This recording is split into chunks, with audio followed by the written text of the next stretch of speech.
may buntag sa tanan no. Nakoy na kwan sa usa ka katong katong balay nga ibuong ko gyud kagahapon, naibuong ko gahapon nga ngano man ning moagi man gid sa akong account, moagi sa akong inig-ana nako mao mo gyud mo gawas. So na trending ni siya guys. Na trending ni siya kay kuno nanay mga krimen di gipanghimo na mga tao diya nga gipang kwan gipang ihaw nana ko no murag ihaw ko ng baboy. Grabe nagiging panahon na no, grabe makita nato sa social media na ay maghubo, na ay pakita na ang liki, na ay magsuyop, na ay wa na gyud kwan, wa na gitarong karon ang panggobyerno guys. Grabe ka kwan na mo na giingon nga sa karong panahon na libre na tanan no, lahi ra gyud sa una sa panahon pa ni Duterte no, ni Tatay Digong. Hadlok ang mga tao maghimo og mga kalaswahan, maghimo og krimen kay ngano man gipatuman jud maayo sa atong presidente sa una ang hapsay og disiplina diri sa Pilipinas. Karon wa nay disiplina kay ngano man makita nato sa social media ang mga tao, ang mga leader nato mao pay naguna-una, mao pay naghimo og mga dili maayo no, gikawatan ta, giilad ta, daghan kayo ang nangawala dire sa kalibutan tungod sa ilang mga project nga dili maayo, sa mga project nila nga mga ghost project nila nga gipanguhan sa dire sa Pilipinas.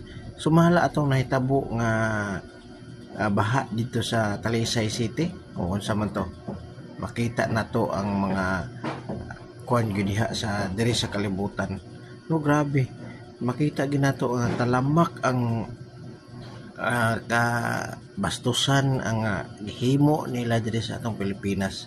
Kani unta si presidente nato no, bright man ni siya, daghan ni siya nakuan nga mga kurso nganong ingon ani ni ang atong bansang Pilipinas. Ako ni comment ra ko no, ni kuan ra ko sa social media, ni kuan ra ko kay tungod ako usa ka lumupyo diri sa Pilipinas, wala ko'y natapos, pero nakita magud nako ang giunsa nila pag baboy sa atong bansang Pilipinas. Grabe no, sa una nga panahon si Duterte pa, grabe limpyo ang Pilipinas, respetado ang mga tao, hadlok mo pagawa sa social media sa mga binastos, sa mga pagsuyop-suyop, sa mga karon naa halos tanan makita nato ang wala na pagrespeto sa mga tao. Karon mangutana ko ninyo, ang inyong gilabanan nga mga adik unsa man na, pila man na sila kabuok, nakaabot ba na og 1 million sila kabuok? Kaysa karon nga panahon mao na ang pinakasaba diri sa Pilipinas kuno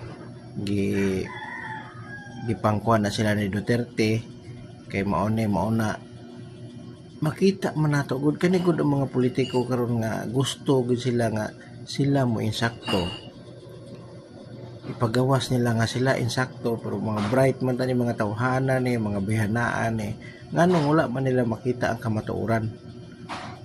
Kami naami sa ubos normal ra may nga pagkatao, wala may natapusan, wala may mga kurso, dili may abogado, pero nakita na mo ang kamatuoran, nakita na mo unsa jud ka kuan diri sa Pilipinas karon, kawat kanang binastos tanan, suyop-suyop naa na sa social media, mo na siya karon. Kamo mga BBM supporter, bright man ka mo, profesional man kaha mo, abogado man kaha mo, unsa man ni nahitabo sa tong Pilipinas karon? Mangutana ko ninyo, unsa man unsa jud ang inyong ipasabot? Ha? Magtan-aw ko sa social media ba katong mga tarong ang mga tao ba nga nisugid sa kamatuoran, nisumbong sa kamatuoran, ni witness sa kamatuoran, pero maupay gigukol karon, maupay gikasuhan karon. Kani si Dilima ug si Trillanes mao gining number 1 jud, kasamot ni si Ping Lacson ug si si Soto na samot. Unsa naman ninyong pagtuo sa mga tao? Uto-uto, walay na kanang inyo lang kabuangan. Tanawa kani mga senador 12 man sila o 24 man sila kabuok karon o 12. Unsa man nahitaboan 24 kabuok. Unsa may nahitabo? Wala may nagsaba-saba lagi. Si Marcolita ra lagi ang nagsaba diya sa Senado karon. Katan-aw ko sa social media ba mura ko unsa naman ning kalibutan karon, unsa naman ning pamalakad sa atong panggobyerno Ako dili normal lagi ko pagkatao, wala koy dili ko bright, pero nakita nako unsa jud kabuang karon sa diri sa Pilipinas, ang patakaran karon sa Pilipinas. Dili ta kasulti og tinarong, dili ta kasulti kamatuoran kay gukuron man ta, no? Ako kita libre man ta diri sa social media, libre ta mo istorya ug unsay gikan jud sa atong kasing-kasing nga nakita nato diri sa diri sa atong Pilipinas, sa bansang Pilipinas karon. Nagubot sa gawas sa Middle East. Unsa may nitabo sa atong mga OFW nga wala man ni matagad. Be. Lahi ra sa una sa panahon ni Tatay Digong nga pag naay mga gubot dito sa gawas, paspas kayo ang pagpauli sa mga OFW nato. Karon unsa man ni? Ang giuna noon ang pagpa-impeach sa atong vice president, ang giuna ang mga way pulos. Nabisi noon sila sa panggobyerno nila nga ang gihuna-huna ninyo, ang kinabuhi gud sa tao, mga kamong mga politiko diha nga dili mo tuman sa balaod sa Pilipinas. Kamo diha nga nagalingkod karon nga gamhanan kunuhay, kwartahan kunuhay, maayo kunuhay, dili na mo tuman sa balaod sa Pilipinas. Unsa man anong wala man ninyo takuta ang mga OFW dito nga pertiluya. Sige, ikuha ninyo, react mo diri sa akong video karon, kaya tubangon ta mo kunon ta mo sa tubangon ta mo, no? Lain kay paminahon ba nga maghilom-hilom rami kami mga ubos diri sa kami mga pobre diri sa Pilipinas. Hilom-hilom rami, wa may katungod nga musulti ninyo, wa may katungod kay kami ubos ra. Wala ninyo una akin sa gasweldo ninyo. Ang mga katawhan diri sa Pilipinas, kami naghatag og buhis diha ninyo sa among palit, sa among pamalit na anay mga buhis. Ha? Sabot mo? Makalagot usahay ba? Ako di benta ko mag-apil-apil kay lain kay pro panahon na karon nga mosaba na ta kita nga mga way grado, kita nga mga ubos. Saba na ta kinahanglan na ta ipadayag ang atong katungod sa Pilipinas kay unsaon na lang man puro na ni sila mga bright ang mubarog. Wala na ang insakto himuon og mali. Ang mali itama. Ana bay nana.